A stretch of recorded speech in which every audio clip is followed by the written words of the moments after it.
कोई भी व्यक्ति जीवन में कितनी भी लग्जरी लाइफ में हो, लेकिन एक न एक बार उसने भी कठिन परिस्थितियों का सामना किया होता है। और ये जो कठिन परिस्थितियाँ होती है ना, हमारे जीवन का संघर्ष या फिर हमारे अस्तित्व को छिन्न भिन्न करने वाली घटनाएं होती है। तो हमको ना इनका एहसानमंद होना चाहिए, क्योंकि जो व्यक्ति कठिन परिस्थितियों का मुकाबला कर सकता है वही सफल और श्रेष्ठ बन सकता है। Hello everyone, welcome to my YouTube channel. तो गाइज, आज मदर्स डे है, तो आप सभी को मदर्स डे की ढेर सारी शुभकामनाएं। और माँ का स्थान हमारे जीवन में बहुत ज़्यादा महत्वपूर्ण रहता है, यह स्थान कोई भी नहीं ले सकता। और माँ एक ऐसी शक्ति का नाम है जिसे देखो तो फूल सी कोमल, सोचो तो छोटी छोटी बातों में रोने वाली, और देखो तो माँ एक बहुत ही कोमल प्रकृति की होती है।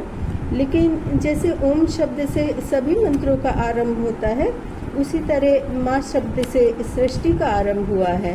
तो ब्रह्मा जी नारी को बनाकर सोच में पड़ गए थे कि ये इतनी सुकोमल, इतनी भावुक है, मैं क्या ऐसा करूं कि ये पूरे संसार का संचालन कर सके।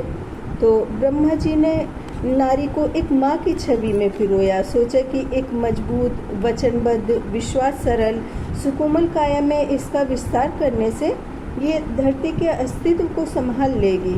और माँ शब्द छोटा है, सिर्फ एक अक्षर से बना है, लेकिन इस अक्षर पर जो चंद्रबिंदु है उसमें माँ की 9 शक्तियाँ समाई हुई हैं। और माँ के 9 रूपों में वर्णित तीसरा रूप, जिसको चंद्र घंटा के नाम से जाना जाता है, माँ के इस रूप में माँ के माथे पर घंटे के आकार का आधा चंद्र और बिंदु बना हुआ है। इस तरह से एक छोटे से माँ शब्द से सृष्टि की संपूर्ण शक्ति सम्माहित है। बच्चे चाहे कितने भी बड़े क्यों ना हो जाए, लेकिन माँ के लिए वो हमेशा बच्चे ही रहते हैं। और बच्चे बड़े होकर चाहे अपने दुख तकलीफ कितना भी माँ से छुपाए, लेकिन एक माँ उनके चेहरे और हाव भाव से हर तकलीफ समझ जाती है। माँ चाहे कितनी भी गरीब हो, पढ़ी लिखी भी ना हो, लेकिन अपने बच्चे की परवरिश एक शहजादे की तरह करती है।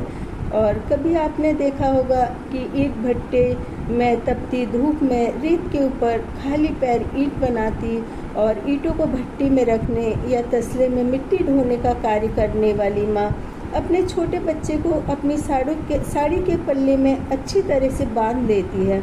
और वह बच्चा माँ के पल्लू में इतना सुरक्षित रहता है कि हम 20,000 रुपये खर्च करके भी प्लेन में भी खुद को इतना सुरक्षित नहीं रख सकते हैं।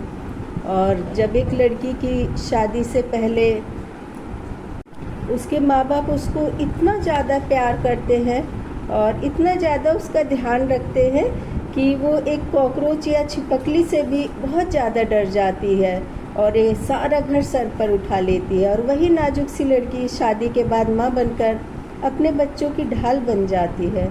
उसका पति चाहे लाख जुर्म ढाए उस पर, अपने बच्चों के खातिर वो सब कुछ सह लेती है।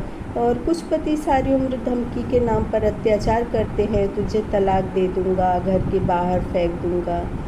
लेकिन एक माँ जो होती है वो कभी भी शादी के पहले यदि उस पर उसके मायके में भाई ने, पिता ने, किसी ने ऊंची आवाज़ में बात न करी हो, लेकिन वह पति और ससुराल वालों के सारे जुर्म अपने बच्चों के खातिर बर्दाश्त करती है।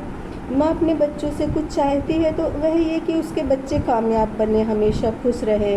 और एक माँ घर में पूजा करती है या फिर मंदिर जाती है तो वह सिर्फ अपने बच्चों की सलामती के लिए दुआ मांगती है। और गाइस, कुछ माँ तो ऐसी भी है कि जिनको माँ और पिता दोनों की जिम्मेदारी निभानी होती है, क्योंकि खुद को मजबूत कहने वाले पति यदि दूसरी या तीसरी बेटी हो जाए या बेटा ना हो तो अपनी पत्नी को हॉस्पिटल में छोड़ करके बोल जाते हैं कि अब घर मत आना, मुझे वंश चलाना है, तो मुझे बेटे के लिए दूसरी शादी करनी होगी। तो सोचिए जरा, एक माँ जिसने मौत से खेलकर पति को पिता बनने का सुख दिया है और वही अपनी जिम्मेदारी से भाग जाता है। लेकिन साहब, ये जो माँ होती है ना, ये किसी भी परिस्थिति में विचलित नहीं होती है।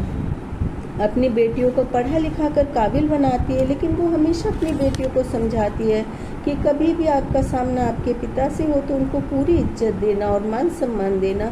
तो मैं सभी बच्चों से यही कहना चाहूँगी कि आप कितने भी बड़े पद पर आसीन हो जाएं, अपनी माँ के ओहदे को सभी पद प्रतिष्ठा से ऊपर रखना, क्योंकि ये जो माँ होती है ना, चाहे आप इन्हें दुख दो या सुख दो, ये हमेशा आपको अपनी पलकों की छाँव में रखेंगी। माँ का एक मैला कुचैला आंचल दुनिया के लाखों इत्र और घाटों से भी ज़्यादा खुशबूदार और महकने वाला होता है। माँ चाहे गर्मी की जून की गर्मियाँ हों या फिर पसीने में काम करती हो या फिर जनवरी की भरी सर्दियों में खाना पका रही हो, उसके चेहरे पर एक सुकून होता है, एक तेज होता है। वो ना इसलिए होता है कि अपनी संतान की परवरिश करती है। माँ गरीब, अमीर, बुद्धिमान, सुंदर या कम सुंदर नहीं होती है, वो तो सिर्फ एक माँ होती है।